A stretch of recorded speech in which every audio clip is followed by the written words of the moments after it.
Communist இயக்கம் ஒரு நீண்ட பாரம்பரியம் கொண்ட இயக்கம். 100 வருஷம் முடிஞ்சு போச்சு. உலக அளவுல ஒரு சர்வதேச அளவுல 1848 எழுதப்பட்ட கம்யூனிஸ்ட் அறிக்கைக்கு பின்னாடி முதலாம் அகிலம் ஒன்று தோற்றுவித்து அப்புறம் இரண்டாம் அகிலம் ஒன்று வந்து உலகம் முழுமையும் கம்யூனிச கொள்கையை பரப்பப்பட்டன. மார்க்ஸ் சொல்லும்போது சொல்றாரு, இதுவரைக்கும் உலகத்தை அறிவியலாளர்கள் அல்லது தத்துவவாதிகள் இந்த உலகம் எவ்வாறு இருக்கிறது அப்படின்னு எடுத்து இயம்பி கொண்டிருந்தார்கள், இன்டர்பிரட் பண்ணாங்க. எடுத்து இயம்பி இந்த உலகம் இப்படி இருக்கு அப்படின்னு சொன்னாங்க. ஆனா நம்முடைய வேலை அதை மாற்றுவது அப்படின்னு சொன்னார். மாற்றுவது அப்படின்னா அது முழுக்க முழுக்க அறிவியல் ரீதியான கணக்கீடுகளின் அடிப்படையில ஏன் செல்வம் ஒரு வருடம் குவிந்து கொண்டே போகிறது, ஏன் ஒருத்தன் எவ்வளவு வேலை பார்த்தாலும் அவன் ஏழையாவே இருக்கான், அதுக்கு பின்னாடி என்ன சூட்சுமம் இருக்கு. சாதாரணமா பேசும்போது பேசுனா மூலதனம் முதல்ல வந்துச்சா, உழைப்பு முதல்ல வந்துச்சானா எல்லாருமே சொல்றாங்க. அதாவது முதல் போட்டா தானே ஒரு தொழில் வரும், தொழில் வந்தா தானே வேலை வரும். ஆகவே முதல் தான் முன்னாடி வந்தது. ஆனா மார்க்சும் எங்கெல்ஸும் சொன்னார்கள், முதல்ல போடல, உழைப்பு தான் வந்து அந்த உழைப்புல இருந்து தான் கொஞ்சம் கொஞ்சமா சுரட்டப்பட்டு மூலதனம் வந்தது அப்படிங்கிறதை பற்றி அவர் விரிவாக எடுத்து சொன்னார். எவ்வாறு எல்லாரும் உழைத்து உருவாக்குற அந்த செல்வம் என்பது எப்படி ஒரு சிலர்கிட்ட மட்டும் எடுத்து செல்லப்படுது அப்படிங்கிறதுக்கு உபரி மதிப்புன்னு அது ஒரு பெரிய ஒரு அறிவியல் கண்டுபிடிப்பு அவர் சொன்னார். அது மட்டும் இல்ல, எவ்வாறு இந்த உலகம் வளர்ந்தது, வரலாற்று பொருள் முதல்வாதம் என்று சொல்வார்கள், தொடக்கத்திலிருந்து டார்வின் சொல்லியிருக்கிறாரு, எப்படி வந்து கொஞ்சம் கொஞ்சமா வளர்ந்தது அப்படிங்கிறது. அது முதல்ல அபீபாங்கிற ஒரு செல் உயிரி அதுல தொடங்கி எப்படி ஒன்னொன்னா வந்ததுன்னு டார்வின் சொல்லிட்டு போனாரோ, அதிலிருந்து இன்னும் தொடர்ச்சியாக மனுஷன் எந்த இடத்துல தொடங்கினா, அவன் எப்படி வந்து வேட்டையாடுபவனாகவும் வேட்டையாடப்படுபவனாகவும் எப்படி இருந்தான், அப்புறம் அவன் எப்படி வந்து நதிக்கரைகளுக்கு வந்து செட்டில் ஆனான், எப்படி வந்து அவன் விவசாயம் பண்ணான், விவசாயம் பண்ணும்போது அவனுக்கு ஏதாவது வாங்கா வரப்பு பட்டா இடம் பத்திர ஆபீஸ் எல்லாம் இருந்துச்சா, அதுக்கப்புறம் அதுக்கு இப்படி அதுக்கு தாண்டி போகும்போது அவர்களை தாக்கப்படுவதிலிருந்து பாதுகாக்கிறதுக்காக உழைப்பிலிருந்து கொஞ்சம் பேரை விடுவித்து தங்களை காப்பதற்கு ஆள் கொண்டு வந்தான். அது எப்படி விரிவடைந்தது, எப்படி அடிமைகளாக இருந்தார்கள், எப்படி நிலப்புறவுகள் வந்தார்கள், அது எப்படி மாறி முதலாளிகள் வந்தார்கள் அப்படிங்கிறத பற்றி எல்லாம் அவர் விரிவாக விளக்கி சொல்கிறார். மார்க்ஸ் இறந்த போது அவங்க கூட போனது ஒரு 13-14 பேர். அதுல எங்கல்ஸ் வந்து ஒரு உரை நிகழ்த்துகிறார். அந்த உரையில வந்து அவர் குறிப்பிடுகிறார், ஒரு மாமனிதன் தான் மார்க்ஸ், ஆனா அவர் கொடுத்தது 2 மிக முக்கியமான பங்களிப்பு. ஒண்ணு, இந்த பரிணாம தத்துவத்தை மனுஷனுடைய வாழ்க்கையோட இணைச்சு வரலாற்று பொருள் முதல் வாதத்தை சொன்னதுங்கிறது அவருடைய முதல் பெரும் கண்டுபிடிப்பு. 2வது, எல்லோரும் உழைத்து உருவாகிற செல்வம் ஒரு சிலருக்கு மட்டுமே போய் சேருவது எப்படி என்பதை அறிவியல் பூர்வமாக அவர் கணக்கிட்டு கண்டுபிடித்தது உபரி மதிப்பு என்ற கண்டுபிடிப்பு. இந்த 2க்காகவும் உலகம் ஒரு நாளும் அவரை மறவாது அப்படிங்கிறதா எங்கல்ஸ் வந்து அவரை புதைத்த போது அவர் பேசிய பேச்சுல இருக்கக்கூடிய மிக முக்கியமான அம்சம்.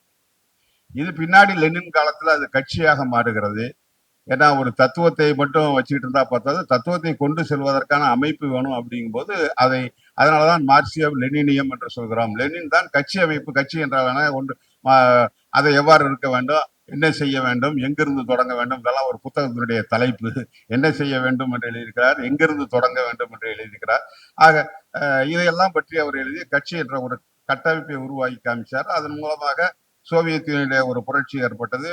உலகத்தினுடைய முதலாவது தொழிலாளி வர்க்கத்தினுடைய அரசு என்பது அமைந்தது. அதுக்கு முன்னாடியே பாரிஸ் கம்யூன் இருந்ததுனாலும் நீண்ட காலம் நடந்தது அப்படிங்கிறது சோவியத் யூனியன்.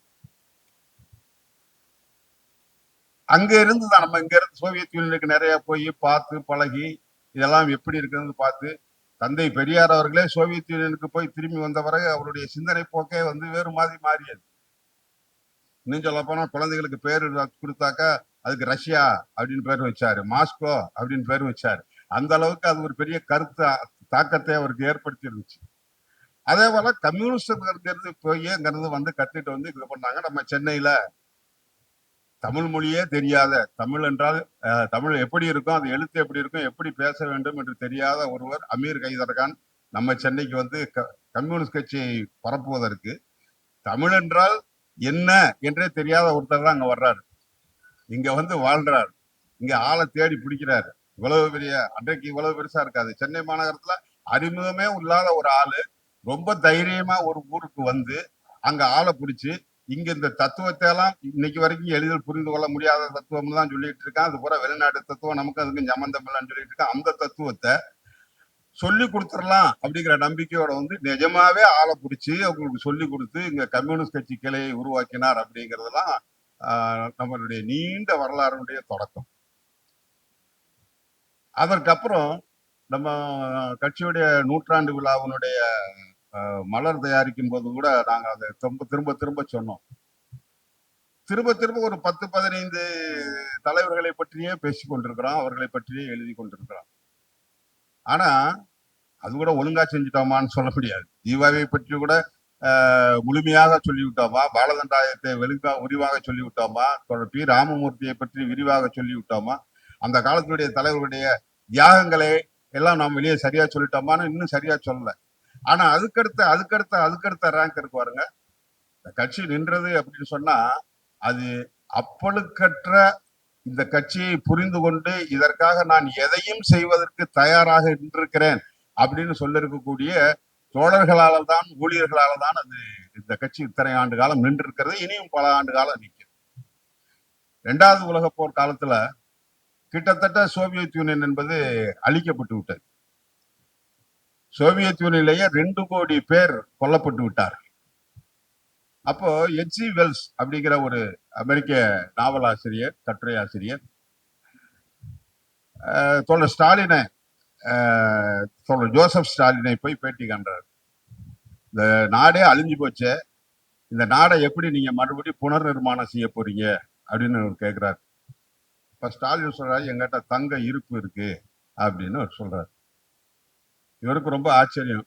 கிட்டத்தட்ட ஒரு 5 ஆண்டுகள் நடந்த போர், 2 கோடி பேர் செத்து போயிட்டாங்க. கிட்டத்தட்ட நிலப்பரப்பு பூராவுமே தரிசாக்கப்பட்டு விட்டது. ஒன்றும் குண்டு மழை பொழியப்பட்டு இருக்கிறது.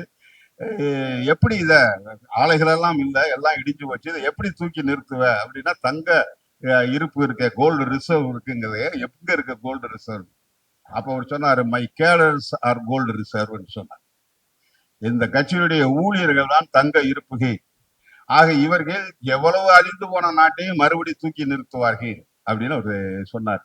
இப்ப நம்ம கட்சி ஊழியர்கள் அப்படின்னு சொன்னா அது எப்படிப்பட்டவர்கள், அவர் எப்படி இருக்கிறார்கள் அப்படிங்கிறதை பற்றி பேசுவதற்கு கட்சியுடைய மாவட்ட அளவிலான தலைவர்கள் எப்படிலாம் பணிபுரிஞ்சாங்க, எப்படி எதையும் மனசுல வச்சுக்காம இந்த கருத்தியல் தான், இந்த அரசியல் தான், இந்த கட்சி தான் அப்படிங்கிறத தூக்கி நிறுத்துவதற்கு அவர்கள் எப்படியெல்லாம் பணிபுரிந்தார்கள் அப்படிங்கிறது வந்து ஏராளமான காவிய கதைகள், கண்ணீர் விடக்கூடிய காவிய கதைகள் இந்த தமிழ்நாடு இந்தியாவில் மற்ற பகுதியை விடுங்க, அதுல பத்தி நமக்கு அதிகம் தெரியாது. தமிழ்நாட்டை பொறுத்தளவுல ஒவ்வொரு ஊர்லயும் குறைந்தபட்சம் ஒரு 200-300 பேருடைய கதைகளை நம்ம எடுத்தோம்னாக்க அப்படியே கண்ணீர் வடியும். அப்படிப்பட்ட கொடூரமான சூழல்கள்ல அவங்க கட்சியை கட்டி வளர்த்தாங்க. 12 ஆண்டு காலம் இந்த கட்சி தடை செய்யப்பட்டிருந்தது. வெளியே பேர் சொல்ல முடியாது, கட்சின்னு சொல்ல முடியாது, சிவப்பு துண்டு நான் போட்டுக்க முடியாது. இன்னும் சொல்ல போனா சிவப்பு அண்டர்வேர் போட்டிருந்தா கூட அரெஸ்ட் பண்ணுவான். போய் கம்யூனிஸ்ட் என்று வெளியே சொல்லிக்க முடியாது. அப்ப முளையிலேயே கிள்ளுவதுல 12 ஆண்டு காலம், அதுல ஒரு கிட்டத்தட்ட 9 ஆண்டு காலம் பிரிட்டிஷ்காரனுடைய பீரியடு, 9 ஆண்டு காலம் விடுதலைக்கு பிந்திய காலம். விடுதலைக்கு போராடியது அப்படின்னு சொன்னா அது 3 கட்சிகள், அதை நாம சொல்லிக்க வேண்டியதில்லை. ஏன்னா பம்பாய் கப்பல் படை புரட்சியின் போது முதல்ல பிரிட்டன் வந்து நமக்கு விடுதலை கொடுத்துட்றேன்னா, இந்த 2ஆம் உலக போர் முடிஞ்ச உடனே இந்தியா எங்களுக்கு ஒத்துழைத்தால் நாங்கள் உங்களுக்கு விடுதலை கொடுத்து விட்டு வெளியேறுவோம்னா, ஆனா வெற்றி பெற்றதாச்சு. ஹிட்லரை அவனே தற்கொலை பண்ணிட்டு செத்து போயிட்டான். 2ஆம் உலக போர் முடிவுக்கு வந்துருச்சு. இந்தியாவை வந்து விடுதலை தர தயாராக இல்லை. அப்போ பம்பாயுடைய கப்பல் படை வீரர்கள் போராடுகிறார்கள். ஆனா இந்தியாவுக்கு சொந்தமான கொடி என்று ஒண்ணும் கிடையாது. அப்ப இது இந்திய கப்பல்கள் தான், நாங்கள் இந்தியாவில் தான் இருக்கிறோம் என்று சொல்வதற்காக அதற்கு அடையாளமாக 3 கொடிகளை ஏற்றுகிறார்கள். இது எல்லாமே சிக்னலிங் பிளாக். அந்த கலரை பார்த்தீங்கன்னாக்க இந்த சமிக்ஞை அடையாளம் காட்டுவதற்காக இருக்கக்கூடிய வண்ணங்கள் அது. ஒரு சிவப்பு கொடி, ஒரு பச்சை கொடி, ஒரு சிவப்பு வெள்ளை பச்சை கொடி ஆக 3 கொடிகளை ஏற்றுறாங்க. அதனுடைய குறியீடு என்னன்னா முஸ்லீம் லீக், கம்யூனிஸ்ட் கட்சி, காங்கிரஸ் கட்சி ஆக இந்த 3ம் தான் இந்தியா. ஏன் சொன்னாங்க அப்படின்னா இந்த 3ம் தான் இந்த விடுதலையில தங்களை அர்ப்பணித்துக் கொண்டது. இந்த 3ம் தான் இந்த விடுதலைக்காக சர்வபரி தியாகம் பண்ணது. இந்த விடுதலையை காட்டி கொடுத்த இயக்கம் ஒண்ணு இருந்தது தனியா. பிரிட்டிஷ்காரன் போக வேண்டியதில்லை, இங்க இருக்கிற முஸ்லீமும் கிறிஸ்தவனும் வெளியே போனா போதும்னு சொன்னது இருந்தது. இங்க ஒரு இந்து சாம்ராஜ்யம் தான் உருவாக வேண்டும், பிரிட்டிஷ்காரனை வெளியே அனுப்ப வேண்டிய அவசியம் இல்லை அப்படின்னு சொன்னது. அதை எதிர்த்து போராடாதது மட்டுமல்ல, எதிர்த்து போராடியவர்களை காட்டி கொடுத்து கொண்டிருந்தது இதே இந்தியாவில். ஆனா இந்த 3 கட்சிகளும் போராடி அப்ப அப்படிப்பட்ட சுதந்திர போராட்டத்தில் ஈடுபட்ட கம்யூனிஸ்டுகளை விடுதலை வந்த பிறகு அதே கம்யூனிஸ்ட் கட்சியை விடுதலை போராட்டத்தினுடைய நாயகனாக இருந்த காந்திஜி அவருடைய தலைமையில் இருந்த காங்கிரஸ் கட்சியினுடைய அரசு தடை செய்தது. பிரிட்டிஷ்காரன் என்ன சித்திரவதை பண்ணானோ அத்தனை சித்திரவதையும் நான் சொல்ல போனா அதை விட கூடுதலான சித்திரவதைகளுக்கு ஆட்படுத்தியது. அப்ப நம்ம தோழர்கள் பணிபுரிந்தாங்க பார்த்தீங்களா. அந்த அந்த கதைகள் ஒவ்வொரு மாவட்டத்திலும் என்னென்ன வகையிலான சித்திரவதை. நம்ம காலந்தோறும் கம்யூனிஸ்ட் 10 புத்தகத்தை வெளியிடும் போது ரொம்ப நெக்குருகி வைரமுத்து சொன்னாருன்னு நினைக்கிறேன். மணலி கந்தசாமி கம்யூனிஸ்ட் கட்சியினுடைய மாநில செயலாளர், அவரு மறைஞ்சு வாழ்றாரு. ஆனா வீட்டுக்கு போயிட்டு வர்றாரு. அந்த அம்மா கர்ப்பம் தெரிவிக்குது. கொண்டாந்து கோர்ட்ல நிப்பாட்டுறான். உன் புருஷன் எங்க இருக்கான் அப்படின்னு கேட்கறான். தெரியாது, நான் பார்த்ததே இல்லை அப்படிங்கிறாங்க. பார்க்கலையா, அப்பனா நீ எப்படி யாருக்கு புள்ள சுமந்திருக்க அப்படின்னு கேட்கறான். அந்த அம்மா சொல்லுது, தான் புருஷனை பாதுகாக்கிறதுக்காக நான் என் கொழுந்தனுக்கு கர்ப்பம் தெரிவித்திருக்கிறேன்னு சொல்லு. சாதாரணமான விஷயம் அது. மணலி கந்தசாமி ஆற்றிய தியாகத்தை விட பெரிய தியாகம், அதை விட பெரிய தியாகம். நம்ம சினியம்பாளையம் தியாகிகள்னு கேள்விப்பட்டிருப்பீங்க. ஸ்டேன்ஸ் மில், அந்த கோயம்புத்தூர் அந்த பெரிய வட்ட பாலம் இருக்கே, அந்த பாலத்துக்கு கீழே இருக்கிற மில் ஸ்டேன்ஸ் மில். பாப்பம்மா அப்படின்னு ஒரு பெண் தொழிலாளி, தொழிற்சங்கத்துடைய தலைவர்.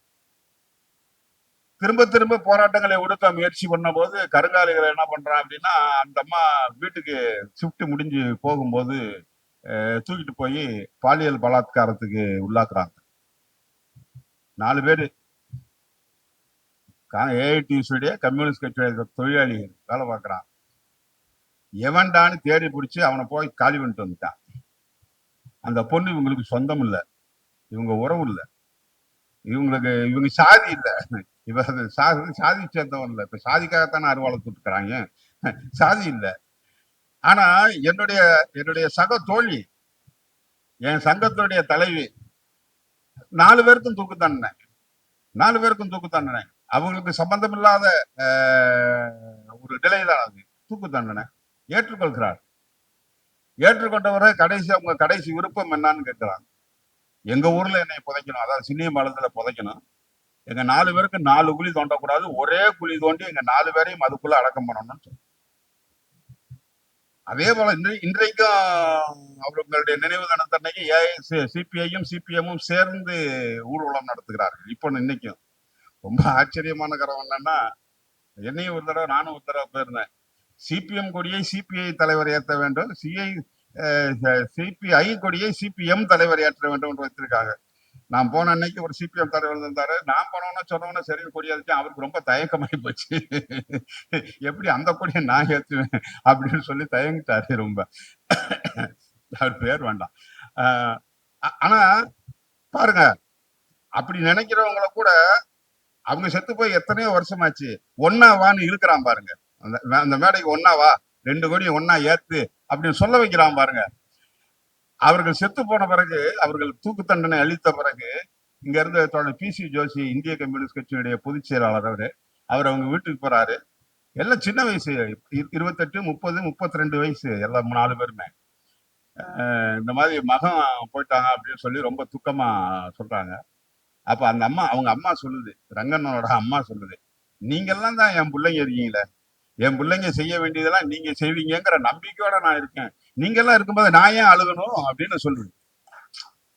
அதாவது எந்த அளவுக்கு அந்த கம்யூனிஸ்ட் கட்சியில் சேர்ந்து இருக்கிறவனுக்கு மட்டுமல்ல, அவன் மனைவிக்கு, அவனுடைய அம்மாவுக்கு, அதை விட போன தலைமுறை அண்ணா அம்மாவுக்கு எப்படி இது பற்றி பிடித்து இழுத்து நின்றது அப்படிங்கறதெல்லாம் வந்து பெரிய கதைகள். ஒவ்வொரு மாவட்டத்திலையும் இந்த மாதிரியான கதைகள் உண்டு. நான் மதுரையில இந்த மாதிரி பல தோழர்கள்ட்ட அவங்கள அநேகமாக இப்ப யாருமே இல்லை. ஒரு 30-20 வருஷத்துக்கு முன்னாடியே பலரும் இறந்துட்டாங்க. இப்ப அவங்களுடைய வழி தோன்றல்கள் இருக்காங்க. அதை பார்த்தது இப்ப நாங்க வந்து சாட்சி சொன்னாதான் உண்டு. நாங்க அதுதான் நான் திரும்ப திரும்ப தோழர்கள் தான் சொல்லியிருக்கிறது. நாம பார்த்திருக்கோம் அவங்களெல்லாம். அதையெல்லாம் எழுதி பதிவு வைக்காம நம்ம போயிட்டோம் அப்படின்னா அதுக்கு அடுத்த தலைமுறைக்கு அந்த வரிசை அந்த அந்த சங்கிலியே அறுந்து போயிடும். அவங்கள பத்தி சொல்லணும். ஏன்னா இன்றைய காலத்துல அப்படிப்பட்ட மனிதர்கள் எல்லாம் இருந்தார்கள் அப்படின்னு நம்புவதற்கே கஷ்டமா இருக்கும்.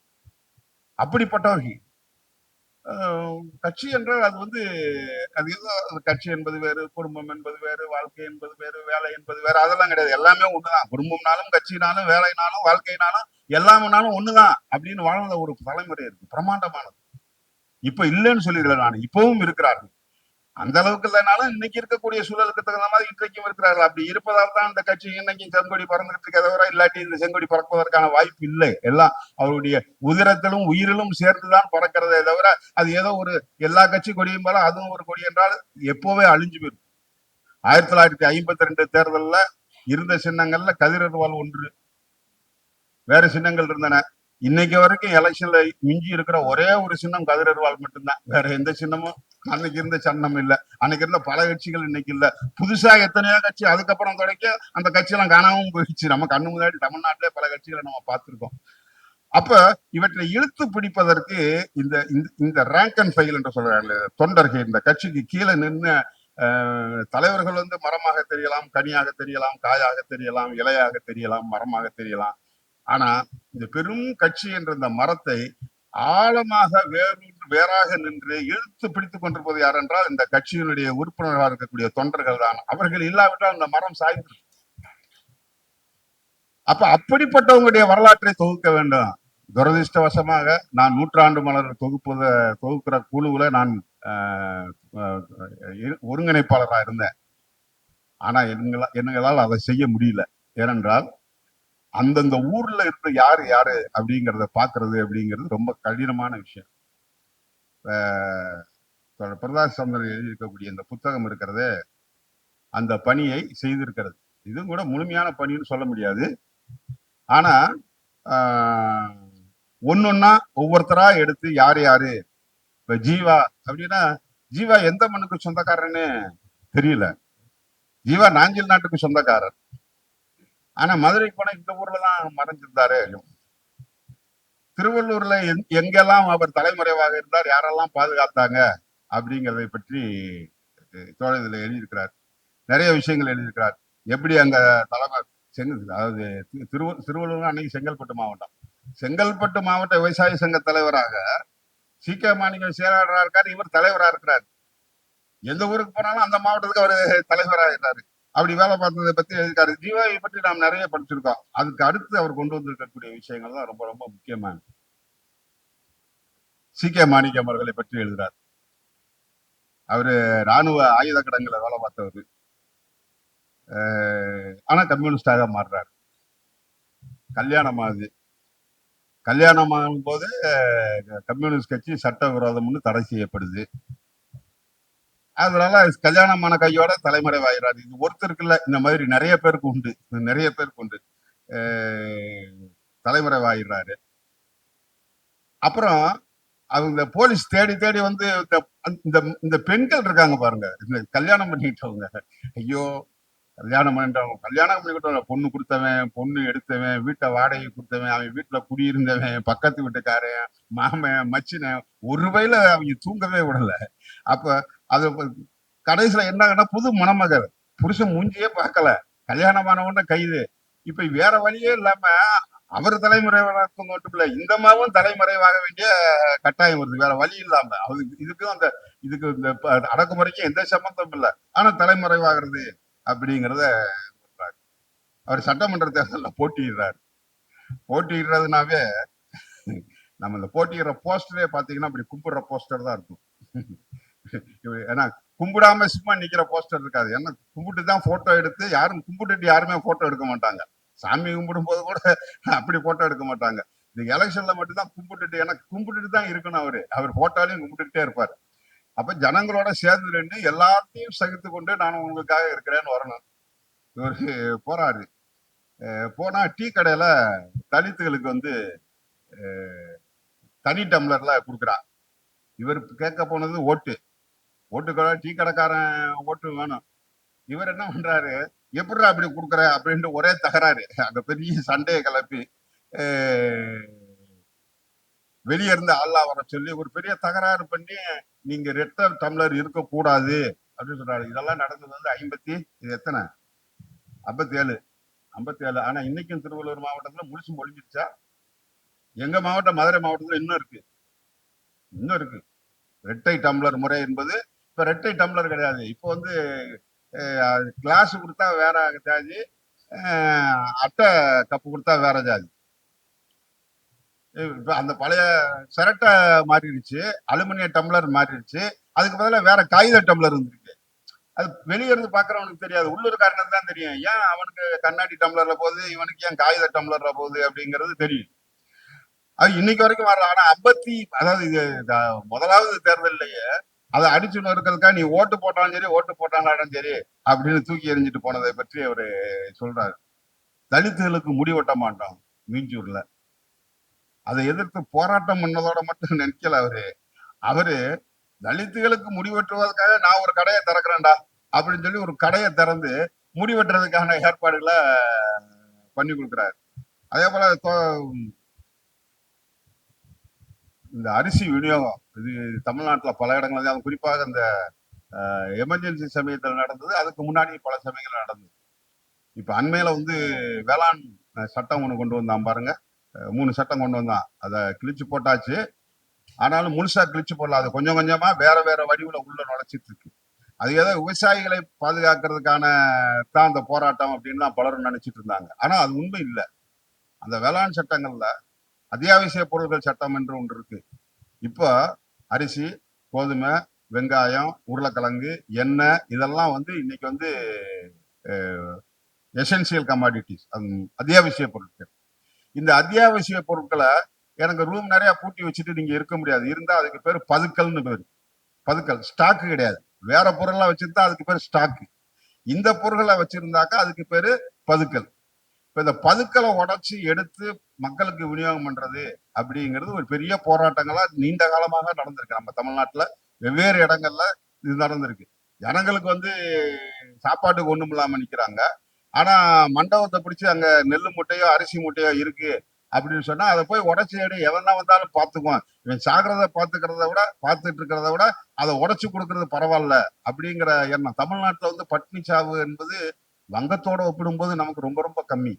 வங்கத்துல 1.5 லட்சம் பேருக்கு மேற்பட்டவர்கள் சோறு இல்லாம செத்து போனாங்க.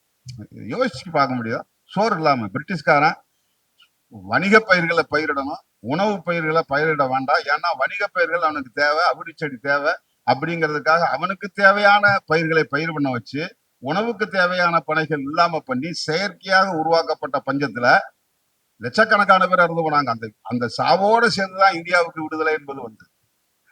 ஆனா தமிழ்நாட்டுல இந்த மாதிரி இல்ல. இதெல்லாம் ஒரு துடிப்போட நின்று இதெல்லாம் அடிச்சு உணர்ச்சிருக்காங்க. பதுக்கலா இருந்தா உடைச்சு எடுத்து கொண்டு வா, எல்லாத்துக்கும் விநியோகம் பண்ணு, அதுக்கு எந்த கேஸ் வந்தாலும் பார்த்துக்கோம்னு. அந்த மாதிரி எப்படி சி.கே. மாணிக்கம் வந்து பொன்னேரி பகுதிகளில் முதலாளிகள் தங்களுடைய அரிசி ஆலைகள்ல வச்சிருந்ததை பதுக்கி வச்சிருந்ததை பறிமுதல் பண்ணி எடுத்து வந்து எப்படி விநியோகம் பண்ணாரு. அதுல ரொம்ப ஆச்சரியமான ஒரு வரி ஒண்ணு இருக்கு. என்ன அப்படின்னா, இப்படி எல்லாம் பண்ணா யாரு வந்து தடுப்பா? போய் ஒரு கதவை உடைச்சு அங்க இருந்து அரிசி மூட்டையை எடுத்து கொண்டு வந்து பொது வழியில உட்கார்ந்து எல்லாத்துக்கும் விநியோகத்தா யார் அதை தடுக்கிறதுக்கு வருவா? போலீஸ்காரன் தானே வருவான். ஆனா போலீஸ்காரனும் பைய எடுத்துட்டு வந்து அரிசி வாங்கியிருக்காங்க. ஏன்னா அவன் வீட்லயும் அரிசி இல்லை, அவன் வீட்லயும் அரிசி இல்லை. அப்ப போலீஸ்காரர்களும் வரிசையில் நின்று அந்த அரிசியை வாங்கினாங்க அப்படிங்கிறத பற்றி எல்லாம் குறிப்பிட்டிருக்காரு. அதே போல நில உச்சவரம்பு சட்டம் வருது. ஒரு குறிப்பிட்ட அளவுக்கு மேல நிலம் வச்சிருக்க கூடாது அப்படின்னு. இங்க செங்கல்பட்டு ஜில்லால திருவள்ளூர்ல வெள்ளாறுக்கோட்டை கிராமத்துல அவங்க சொந்தக்காரங்க எல்லாம் வந்து சித்தூர்ல இருக்காங்க, ஆந்திராவில் இருக்காங்க. நில உச்சவரம் வந்துட்டாக்கா குடியிருப்பு போகுது. உடனே என்ன பண்றான், அவசர அவசரமா வெளியேற்றுறதுக்கு ஏற்பாடு பண்றான். நிலத்துக்குள்ள கால் வைக்கக்கூடாது, நீ இனிமே உழவு பண்ணக்கூடாது அப்படின்னு தடுக்கிறான். அதுக்கு போறதுக்கு வந்து ஒரு கையில கொஞ்சம் காசை கொடுத்து அனுப்புறதுக்கு பாக்குறான். விவசாயிக்கு அதை எதிர்த்து நிக்கிறதுக்கான வழி தெரியல, எப்படி எதிர்த்து நிக்கிறதுன்னு தெரியல. கடைசியில சீக்கிய மாணிக்கம் தான் படை திரட்டிட்டு போய் நின்று அந்த நிலச்சுவாந்தார்களை வெளியே விரட்டி விட்டு, இந்த நில உச்சரவு சட்டம் யாருக்கு நிலம் வேணுமா அவங்க கையில கிடைக்கணும் அப்படின்னா, நீ யாரா சொல்றதுக்கு வெளியே தள்ளி எத்தனை ஒரு கிட்டத்தட்ட கிராமங்கள் விடுவிக்கப்பட்டிருக்கின்றன. தெலுங்கானாவுல ஆயுதம் தாங்கிய போராட்டத்துல 4000 கிராமங்கள் விடுவிக்கப்பட்டன. தமிழ்நாட்டுல இந்த உச்சவரம்பு சட்டம் வந்த போது தமிழ்நாட்டினுடைய பல மாவட்டங்கள்ல அங்க இருக்கிறவங்கள நில உச்சவரம்பு சட்டத்தின் கீழே வரும்போது அவங்களை வெளியேற்றுவதற்கு எடுத்த முயற்சியில பல மாவட்டங்கள்ல பல முறை போராட்டங்கள் நடத்தப்பட்டிருக்கு, கம்யூனிஸ்ட் கட்சி நடத்தி.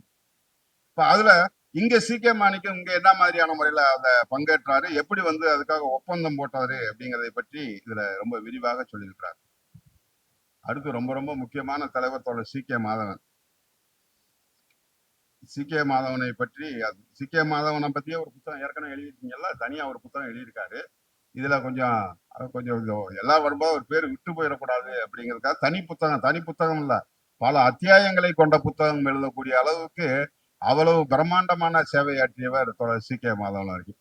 முதல்ல டியூசிஎஸ்ல தான் தோழர்கள் தான் வந்து சீக்கிய மாதவன்னா யாருன்னா, மதுரையில இருந்து இங்க வந்த சமயத்துல சீக்கிய மாதவன் எப்படிப்பட்டவர் அப்படிங்கிறத அறிமுகப்படுத்துறாங்க. அவருக்கு தொழிற்சங்கத்துல மட்டுமல்ல, கட்சியில மட்டுமல்ல, விவசாயத்தில் மட்டுமல்ல, இலக்கியத்தில் மட்டுமல்ல, பத்திரிகை துறை எல்லாவற்றிலும் சர்வாங்கமாக எல்லா பரிணாமங்களிலும் அவர் செயல்பட்ட ஒரு பெரும் தலைவர் அவர்.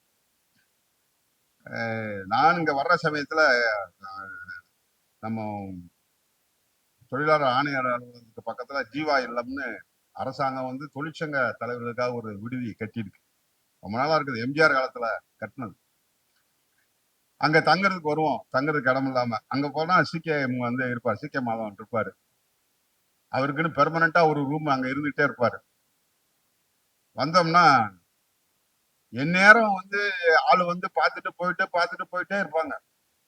போனோம்னா வாங்க வாங்க உட்காருங்க அப்படின்னு பக்கத்துல உட்கார வச்சுக்குவாரு. ஏதாவது ஒரு விஷயத்துக்கு சொல்லுவாரு, ஒரு தீர்வு என்ன அப்படின்னு சொல்லுவாரு, அதுக்கு அடுத்து என்ன செய்யணும்னு சொல்லுவாரு. அப்படி சொல்லிக்கிட்டே இருக்கும்போது இந்த மதுரையில இருந்து முக்கியமான தொழிற்சங்க தலைவர் வந்திருக்காரு, நீங்க சொல்லுங்க. அவருடைய அனுபவத்துல என் வயசு அவ்வளவுதான் இருக்கும். ஆனா அவர் சொல்லுவார், எப்படி அடுத்த தலைமுறையை ஊக்குவிச்சு பாருங்க, இவர்கிட்ட கேளுங்க அப்படிம்பாரு, நீங்க பேசுங்க அப்படிம்பாரு. பெரிய அளவுக்கு ஒன்றும் தெரியாது, ஆனா பேசுங்க அப்படின்னு சொல்லுவாரு. அந்த மாதிரி ஆனா பின்னாடி அவரோட சேர்ந்து வேலை பார்க்குற பெரிய வாய்ப்பு எனக்கு கிடைச்சது. ஏன்னா நம்ம ஆவின்ல பால் பண்ணையில ஒரு நாள் மதுரையில வேலை பார்க்குறாங்க. சாரி, ஆதரவு வேலை நிறுத்தம் பண்றாங்க. எம்ஜிஆர் முதலமைச்சராக இருந்த காலம் 1800 பேரை வேலையை விட்டு நீக்கி விடுகிறார். ஒரு அதாவது அனுதாப வேலை நிறுத்தம், அதுக்கு ஆதரிச்சு ஒரு நாள் நீக்கிறாரு. அப்ப தோழர் சீக்கிய மாதவன் தான் அங்க லீடர். வழக்கு நடந்துகிட்டே இருந்துச்சு. அப்புறம் கலைஞர் ஆட்சி வந்தது. ஒரு 16 வருஷம் கழிச்சு பாரத போற 14 வருஷம் தானே, அஞ்ஞாத வாசமே 14 வருஷம் தான். நம்மால் 16 வருஷம் வேலை இல்லாம இருக்கான். அப்ப கே சுப்பராயன் வந்து எம்எல்ஏ. இவருடைய பேச்சு, இவருடைய தமிழ் வந்து கலைஞருக்கு ரொம்ப பிடிக்கும். அவரை திட்டினா கூட கொஞ்சம் நல்லா ரசித்து கேட்டுட்டு இருப்பாரு. அப்ப எந்திரிச்சிட்டு பேசுறாரு. ஏன்னா அது பேசும்போது நான் அந்த பார்வையாளர் மாடத்துல இருந்து அந்த பிரச்சனை வருதுங்கிறதுக்காக பார்க்க போயிருந்தேன். பிள்ளை அம்மாவுக்கு பால் குடிக்கணும்னா முட்டி தான் அழுவும், கடிச்சு கூட வைக்கும், அதுக்காக அம்மா பால் கொடுக்காம இருக்கலாமா அப்படின்னு கேட்டாரு கே எஸ் சுப்பராயன். உடனே கலைஞர் எந்திரிச்சு சொன்னார். அப்ப பால்துறை அமைச்சர் சுந்தரம் அவர் எந்திரிச்சாரு, உட்காருங்க அப்படின்னு சொல்லிட்டு எடுத்து பதில் சொன்னாரு. ரைட்டு, நான் பால் தர மறுக்கிற பாதகி இல்ல, நான் தர்றேன், ஆனா அந்த சர்வீஸ் கண்டினியூட்டி எல்லாம் கேட்கக்கூடாது. சரி வேண்டாம், வேலைக்கு சேர்ந்துட்டு அதுக்கப்புறம் மத்தது அப்புறம் பார்த்துக்கணும். உள்ளுக்கு கால் வைக்கணும்ல. சரி. இந்த மாதிரி பேசலாமா அப்படின்னு தொழிற்சங்கத்துல 2 கருத்து வந்துச்சு. அதாவது இந்த நான் பேசுற சமயத்துல சீக்கியம் இல்ல, இறந்துட்டாரு. ஆனா இப்படி தொழிற்சங்க இந்த வழக்குகளை விட்டுட்டு இந்த மாதிரி வேறு முறைகள்ல தீர்க்கறதுக்கு முயற்சி பண்ணலாமா அப்படின்னு கேட்டபோது அதுக்குள்ள ஒரு செக்ஷன் மறுந்துச்சு. அதுக்குள்ள உள்விவகாரங்களுக்குள்ள போலாம். நான் வேணாம் அப்படின்னு மறுந்துச்சு. சீக்கியம் தான் கூப்பிட்டு உட்கார வச்சு இந்த மாதிரி முடிக்க முடியும்னா தாராளமா முடிங்க, இந்த வழக்கை நம்பிட்டுலாம் இருக்காதீங்க, நீங்க முடிங்க அப்படின்னு சொன்னார். அதே மாதிரி போய் உட்கார்ந்து அதை முடிக்க முடிஞ்சது. ஆக சீக்கியம் விட்ட பணிய அதுக்கப்புறம் வேற வழியே இல்லாம நான் அந்த சங்கம் எந்த சங்கத்துக்கு அவர் செயலாளராக இருந்தாரோ அந்த சங்கத்துக்கு நான் செயலாளரா இன்னைக்கு வரைக்கும் செயலாளரா இருக்கேன். அதுல இருந்து நான் பணியாற்றுவதற்கான ஒரு பெரிய வாய்ப்பு கிடைத்தது. அவருடைய அந்த அவர் அவர் எதுக்காக அந்த அந்த சேவையாற்றினாரோ அதை நிறைவு செய்தோம் என்ற திருப்தி எனக்கு உண்டு. அதே போல இன்னொன்னு அதையும் இவர் சொல்லியிருக்காரு. அலமாதியில ஒரு சென்ட்ரல் கவர்மெண்ட்டுக்கு சொந்தமான ஒரு பால் பண்ணை இருக்கு. அதுல விவசாய தொழிலாளியா இருந்தவங்களை பூரா வேலையை விட்டு நீக்கிட்டான். சீக்கியம் காலம் அது. சீக்கியம் உடம்பு சரியில்லாம போனதுக்கு அப்புறம் எஸ் ஜெகன் அதனுடைய தலைவராக தேர்ந்தெடுக்கப்பட்டார். அவர் ஒரு 10 வருஷம் இருந்தார். அதுக்கப்புறம் அவர் சிக்காயிட்டாரு. அவர் என்னைய கூப்பிட்டு என்னால போக முடியாது, அதனால இனிமே நீங்க போங்க அப்படின்னாரு. அதுக்கப்புறம் நான் போனேன் அந்த சங்கத்துக்கு தலைவரா. எத்தனை வருஷம் நடந்திருக்கோம்? 38 வருஷம் நடந்திருக்கு வழக்கு. 38 ஆண்டு காலம் ஒரு வழக்கு. ஒண்ணும் இல்ல, விவசாய கூலி. கடைசியில ஹைகோர்ட்டுக்கு சுப்ரீம் கோர்ட்டுக்கு போயிட்டு ஹைகோர்ட்டுக்கு வந்த பிறகு இந்த வழக்கு முடிகிற வரைக்கும் அவங்க கடைசியா வாங்கிய சம்பளத்தை கொடுத்துருங்க அப்படின்னு சொன்னான். உடனே நம்ம வக்கீல் வந்து பரவாயில்ல, கடைசியா வாங்கின சம்பளத்தை கொடுத்துருங்க. கடைசியா வாசிக்கிற சம்பளம் எவ்வளவு அப்படின்னு போய் பார்த்தா ஒரு மாசத்துக்கு ₹3.80. ஒரு மாசத்துக்கு ₹3.80. ₹3.80 கொடுக்கறது என்னங்க பெரிய விஷயமாங்க? வேண்டாங்க, நீங்க அதை இது பண்ணுங்க. இப்ப சமீபத்துல ஒரு அஜய் கோஷ் தான் அந்த வழக்கை கடைசியா நடத்தினாரு. ஒரு 4-5 மாதங்களுக்கு முன்பு அந்த வழக்கில் தீர்ப்பு வந்து அவங்களுக்கெல்லாம் வந்து அவங்க வாழ்நாள நினைச்சு பார்க்காத அளவுக்கு இன்றைய சம்பளத்தின் அடிப்படையில போட்டு அவங்களுக்கு, ஏன்னா 90% பேர் இறந்துட்டாங்க, மிச்சம் இருக்கவங்களும் கைத்தடி ஊனிட்டு இருக்காங்க. அப்ப அவங்களுக்கெல்லாம் வந்து அது கிடைச்சது. ஆகவே நம்ம திருவள்ளுவர் தோழர்களுக்கும் பிரதாப் சந்திரனுக்கும் தெரியும்னா அந்த 2 பணியை நான் நிறைவேற்றி சீக்கியம் அவர்கள் விட்டு சென்ற பணியை என்னால் நிறைவேற்றுவதற்கான ஒரு பெரிய வாய்ப்பு எனக்கு தொழிற்சங்கத்தில் இருந்தது மூலமாக கிடைச்சது. சீக்கியம் இறந்தது அப்படிங்கிறது டெல்லியில ஒரு பேரணிக்கு போயிருக்கோம். ஒரு ரூம்ல இருந்தாரு, உடம்பு சரியில்லை, நீங்க எல்லாம் போயிட்டு வாங்க. அப்பெல்லாம் ஊர் சுத்துறது, டெல்லிக்கு போனா கல்கத்தாக்கு போனா உடனே ஊர் சுத்தி பாக்குறதுன்னு ஒரு 2 நாள் சுத்துறது அப்படிங்கிறது ஒரு வழக்கமா இருந்தது. இப்ப எல்லாம் எந்த வேலைக்கு போறோமோ அந்த வேலையை பிடிச்சிட்டு உடனே அடுத்த தடவை எப்படி ட்ரெயின்லயோ அல்லது பிளேன்லயோ கால் வைக்கிறதுன்ட்டு அடுத்த பக்கம் திரும்பாம வந்துடுறோம். ஆனா அன்னைக்கு சின்ன வயசுல அப்படிலாம் இருந்துச்சு. எல்லாரும் போயிட்டு வாங்க அப்படின்னு அனுப்பிச்சவரு திரும்பி நாங்க வந்தபோது அவர் உயிரோட இல்ல. அவருடைய உடம்பை கூட அங்க கொண்டு வர முடியாத ஒரு துர்ப்பாக்கியமான சூழல் ஏற்பட்டது. ஆனா அவர் தூக்கி பிடித்த அந்த செங்கொடியை அவர் எந்தெந்த பணிகள் எல்லாம் பணியாற்றினாரோ அதுல எல்லாம் வந்து அந்த தொடர்ச்சியாக ஏஐடியூசியால் கம்யூனிஸ்ட் கட்சியால் செய்ய முடிந்தது. அவருக்கு அடுத்தடுத்து வந்த தோழர்கள் அந்த பணியை ஏற்றுக்கொண்டார்கள். அதுதான் ரொம்ப முக்கியம். அந்த சங்கிலி தொடர் தான் ரொம்ப ரொம்ப முக்கியம். அதே போல இங்க தோல் ஷாப் இருந்துச்சு. ஆனா இந்த பெரிய அளவுக்கு தோல் ஷாப்னு சொல்லுவாங்க, தோல் பதனிடுதல் மற்றும் தோல் பொருள்கள் உற்பத்தி செய்தல். முதல் தோல் பதனிடுதல் தான் ரொம்ப முக்கியமானது. நம்ம சென்னையை சுற்றி குரோம்பேட்டு இதை இருந்ததை விட அதிகமா இருந்த இடம் அப்படிங்கிறது திண்டுக்கல், அதுக்கப்புறம் ஈரோடு. இவர் சென்னையில பிறந்த வளர்ந்த சீக்கியம் தமிழ்நாடு முழுமையும் தொழிலாளர்களுக்கான தலைவராக விளங்கினார். அவர் தான் பேச்சுவார்த்தையில கலந்துக்குவார், அவர் தான் ட்ரிபியூனல்ல போய் ஆஜராவார். முன்ன தொழிற்சங்க தலைவர்கள்னா அவங்க நேரா கோர்ட்ல போய் ஆஜராகிற வழக்கம் இருக்கு. இப்ப கொஞ்சம் கொஞ்சமா குறைஞ்சிக்கிட்டே வருது. அது தொழிற்சங்க தலைவராக இருந்தா கோர்ட்டுக்கு போய் வாதாடுவதும் தொழிற்சங்க ஊழியர்களுடைய ஒரு பங்காக இருந்தது. ஆக அப்படிப்பட்ட சிகேஎம்ஐ பற்றி அவர் குறிப்பிட்டிருக்கிறார். அதுக்கடுத்து தொடர் எம்எஸ்ஆர் விடுதலை போராட்ட வீரர், அவரை பற்றியும் நிறைய விஷயங்கள் இருக்கு.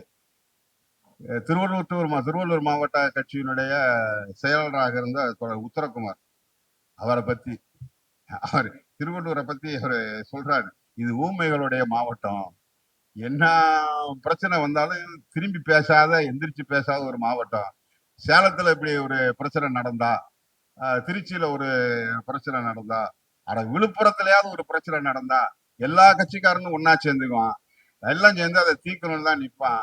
ஆனா நம்ம திருவள்ளூர் மாவட்டத்துல மட்டும் இவன் சாதியா பிரிஞ்சுக்கிறான், கட்சியா பிரிஞ்சுக்கிறான், ஒன்னா சேர்ந்து நிக்க மாட்டேங்கிறான், பேசவே மாட்டேங்கிறான் அப்படின்னு மக்கள் பிரச்சனைக்காக போராட முன் வருவதில்லை அப்படின்னு பேசி இப்படி பேசுறது என்பது அந்த மக்களை ஒதுக்கி தள்ளுவதற்காக அல்ல. இப்படி எல்லாம் பேசி பேசிய உனக்கு சொரணம் இருக்கா, உனக்கு சூடு இருக்கா அப்படின்னு சொல்லி சொல்லிய போராட்டங்களுக்கு ஒன்று திரட்டுவதுதான் சாதாரணமான விஷயம் இல்ல. செங்கல்பட்டு மாவட்டம் என்பது தமிழ்நாட்டுல தஞ்சை டெல்டாவுக்கு அடுத்தபடியாக மிக அதிகமாக நெல் உற்பத்தி செய்யக்கூடிய மாவட்டமாக இருந்தது. இப்ப கொஞ்சம் கொஞ்சமா விளை நிலத்தை பூரா சாப்பிட்டுக்கிட்டே இருக்கானுங்க. ஆனா தஞ்சைக்கு அடுத்தபடியாக இந்தியாவுடைய தமிழ்நாட்டுடைய நெற்களஞ்சியம் என்று சொன்னால் அது செங்கல்பட்டு மாவட்டம் தான். இது ஏரிகளுடைய மாவட்டம். பாசனம் என்பது 10 அடியில தண்ணி வந்துகிட்டு இருந்த மாவட்டம். இன்னும் இத்தனை பேர் போய் அம்பத்தூர்ல அங்கேயும் இங்கேயும் தொலை போட்டு அள்ளி அள்ளி கொண்டு வந்துகிட்டு இருந்தாலும் இன்னைக்கும் அமுத சுரவி மாதிரி தண்ணி அள்ளி கொடுத்துக்கிட்டு இருக்க மாவட்டம் திருவள்ளூர். அப்படி சொன்னது ஏதோ அவர்களை கைவிடுவதற்காக இல்ல, அவர்கள் எல்லாம் ஒன்று திரட்டி போராட்டத்துக்கு கொண்டு வருவதற்காக. குருதாஸ் தாஸ் குப்தா தலைமையில விவசாய தொழிலாளர்களுக்கான ஒரு குழு அமைக்கப்பட்ட போது தஞ்சாவூருக்கு அடுத்தபடியாக கள அளவுல நின்று ஆய்வு செஞ்சது அப்படிங்கிறது செங்கல்பட்டு மாவட்டத்துல தான். ஏன்னா செங்கல்பட்டு மாவட்டத்துல தான் அத்தகைய போராட்டங்களை நடத்திய தலைவர்களும் ஊழியர்களும் கூட இருந்தார்கள் அப்படிங்கிறது அதுக்கு ரொம்ப ரொம்ப முக்கியமான விஷயம். அடுத்து சரவண விஷயம், ஹிந்துஸ்தான் மோட்டார். இப்ப இதுலதான் நான் குற்றவாளி மாதிரி நிக்கிறேன். அது ரெண்டுக்கு ரொம்ப சந்தோஷமா அதை நாங்கள் முடித்து விட்டோம்னு சொன்னோம். இதை இன்றும் முடிக்க முடியவில்லை. ஹிந்துஸ்தான் மோட்டாருக்காக நூற்றுக்கணக்கான ஏக்கர் நிலங்கள் கையகப்படுத்தப்பட்டு, அது யாரு, அவன் பிர்லாவோட கம்பெனி ஹிந்துஸ்தான் மோட்டார்ஸ், அது அம்பாசடர் கம்பெனி உற்பத்தி பண்ணது. ஆனா அவன் அந்த காரை உற்பத்தி பண்ணல, அவன் வேற இதெல்லாம் உற்பத்தி பண்ணான். நிலத்தை எடுத்துக்கிட்டான். வீட்டுல நிலம் அவங்க கண்ணு முன்னாடி அவங்க நிலம் இருக்கு. ஒட்டுமொத்தமா வாங்கினதுல 4ல் 1 பக்கத்துல கூட தொழிற்சாலை இல்ல. முக்கால்வாசி நிலம் சும்மா கிடக்கு. இப்ப கண்ணு முன்னாடி நிலம் இருக்கு பயன்படுத்தாம, காசும் பெரிய நஷ்ட ஈடு வாங்கிடல. ஒரு ஒரு ஏக்கருக்கு 1 சென்ட்டுக்குரிய காசு கூட கிடைக்கல. அப்படிங்கும்போது நாங்க வாடுறோமே அப்படிங்கும் போது அதை கொண்டு போய் அதை ஒன்றா சேர்த்து பிரம்மாண்டமான போராட்டங்களை தொடர்ச்சியா கொஞ்சம் வருஷம் இல்ல, 7-8 வருஷம் இருக்கும், 8-9 வருஷத்துக்கு நான் 9 வருட காலம் ஹிந்துஸ்தான் மோட்டார்ஸுக்கு நிலம் கொடுத்த விவசாயிகள் சங்கம் அப்படின்னு ஒரு பேர் வச்சு அதுல போராட்டம் நடத்தி, அதுல எல்லாரும் போக முடியல, கொஞ்சம் பேர் போனாங்க. எத்தனை பேர் பண்ணீங்க? 167 பேர், 167 பேர் வேலைக்கு போனாங்க. அது ஃபேக்டரி ஆரம்பிச்சு ஒரு வேலைக்கு போய் அவங்க கிட்டத்தட்ட ரிட்டையர் ஆகிற அளவுக்கு அந்த ஃபர்ஸ்ட் ஜெனரேஷன் ஒர்க்கர் வந்ததுக்கு அப்புறம் இவங்களுக்கு வேலை கிடைக்குது. நிலத்தை உரியவர்களுக்கு அல்ல, அவருடைய மகன்களுக்கு அல்லது அவருடைய பேரன்களுக்கு வேலை கிடைக்குது.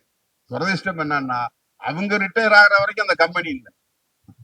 அது முன்னாடி இன்றைக்கு வந்திருக்கக்கூடிய தாராளமய கொள்கைகளுடைய விளைவு கொஞ்சம் கொஞ்சமா அது இந்த வெளிநாட்டு கம்பெனிகளுக்கு பிரான்ஸை சேர்ந்த கம்பெனிக்கு கொடுக்கப்பட்டு விட்டது.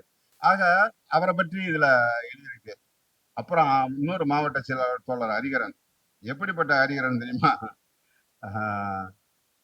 அவருடைய அம்பத்தூர்லயே வெளி மாவட்டங்கள்ல இருந்து தங்கி அங்க குடியிருந்து வேலை பார்த்துக்கிட்டு இருந்த தோழர்களுக்கு சீட்டு வாங்கி கொடுத்து அவங்களா கவுன்சிலரா ஜெயிக்க வச்சுட்டு தான் ஜெயிக்க முடியாத தொகுதியில தோத்து போனாள். இப்படி ஒரு ஆளை பார்க்க முடியுமா? ஜெயிக்கிற தொகுதியை தேடி போயிட்டு எனக்கு எடுத்துக்கிட்டு அப்புறம் மத்தவனுக்கு கொடுக்கறதுக்கு இல்லாம மத்தவங்களுக்கு ஜெயிக்கிற தொகுதியை கொடுத்துட்டு தன்னுடைய தொகுதி இல்லாம வேற தொகுதியை வாங்கி தோத்து போன ஆளு அவரு. அவர் அதை ரொம்ப அழகா சொல்லியிருக்காரு. நிஜமா இப்ப என்னுடைய வயசுல இருக்கவங்க எல்லாம் நாங்க நிஜமா இதுக்காக இயங்குறோம். நான் இனிமேல் செத்தாலும் நிம்மதியா சாவேன். நான் பிடிக்கக்கூடிய செங்கொடியை பிடிக்க நீங்க எல்லாரும் வந்துட்டீங்க. எனக்கு இப்பவே சாவு வந்தாலும் சந்தோஷம்தான். இளைஞர்களை பார்த்து அவர் சாகும்போது அப்படி ஒண்ணு பெரிய சாகுற வயசுலாம் இல்லை. 49 வயது. 49 வயதுலயே எனக்கு அடுத்து என் கொடியை பிடிக்கிறதுக்கு நீ வந்துட்ட அப்படின்னு சந்தோஷப்படக்கூடிய ஒரு மனுஷன். அவன் ஒரு மாவட்ட செயலாளரா இருந்து நான் செத்து போறதுக்கு நான் தயாரா இருக்கேன்னு சொல்றதுலாம் எப்படிப்பட்டவர்களாக இருக்கு. எனக்கு நிறைய குறிப்புகள் எடுத்து வச்சிருக்கேன். இந்த கூட்டத்துல பேசுவதற்கு எனக்கு வாய்ப்பு கொடுத்ததுக்கு ரொம்ப முக்கியமான விஷயம் என்ன அப்படின்னா, இது வரி வரியாக படிப்பதற்கான வாய்ப்பு. நம்ம அப்பதான் படிக்க வைக்க முடியும். அப்ப இதே போன்ற ஒவ்வொரு மாவட்டத்திலையும் இதை போன்ற நூல் தொகுப்பு அப்படிங்கிறது ரொம்ப ரொம்ப அவசியம். இதுவே போதாது.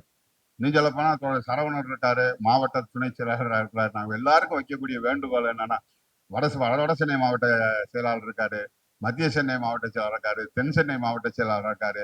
இந்த புத்தகம் மாதிரி நம்ம இதுல பணிபுரிந்தவர்களை எல்லாம் நீங்கள் இப்போது ஆவணப்படுத்தி தராவிட்டால் உங்களுக்கு அடுத்த தலைமுறையில் இப்படிப்பட்டவர்களெல்லாம் நம்முடைய இயக்கத்தையும் இந்த மக்களையும் காப்பாற்றுவதற்காக வாழ்ந்து தங்களுடைய வாழ்நாளெல்லாம் அர்ப்பணித்திருக்கிறார்கள் என்ற அந்த பெரும் புராணம், பெரும் வரலாறு இல்லாம போகும். எப்பவோ இருந்த ராமனை பற்றி இன்றைக்கு வரைக்கும் பேசிட்டு இருக்கான். ஆனா நம்ம கண்ணு முன்னாடி தியாகம் பண்ணவனெல்லாம் நம்ம பேசாமே இருக்கோம். ஆகவே இவற்றை பதிவு செய்வதற்கு நீங்க எல்லாம் ஏற்பாடு செய்யணும். இந்த புத்தகத்தை வாங்கி எல்லோரும் படிக்கணும். திருவள்ளூர் மாவட்டத்துக்கு செங்குருதி சிந்தியவர்களுடைய முக்கியமான சிலருடைய வாழ்க்கை வரலாறு மிகச் சுருக்கமாக இருக்கிறது. படிப்பதற்கேற்ற புத்தகம். தோழர் பிரதாப் சந்திரனுடைய நடையை பற்றி நான் சொல்ல வேண்டாம். இது எங்கேயுமே தங்கு தடை இல்லாத நடை. ரொம்ப ரொம்ப சின்ன நீண்ட வரி இல்லை, ரொம்ப சின்ன வரி. சின்ன குழந்தை கூட ஒரு 6வது படிக்கிற குழந்தை கூட படிச்சா கூட புரியும். ஆக புரிகிற விதத்தில் சொல்ல வேண்டியதை நறுக்கென்று சொல்லியிருக்கிறார் தோழர் பிரதாப் சந்திரன். அவருக்கு பாராட்டுகள். இந்த வாய்ப்புக்கு நன்றி, வணக்கம்.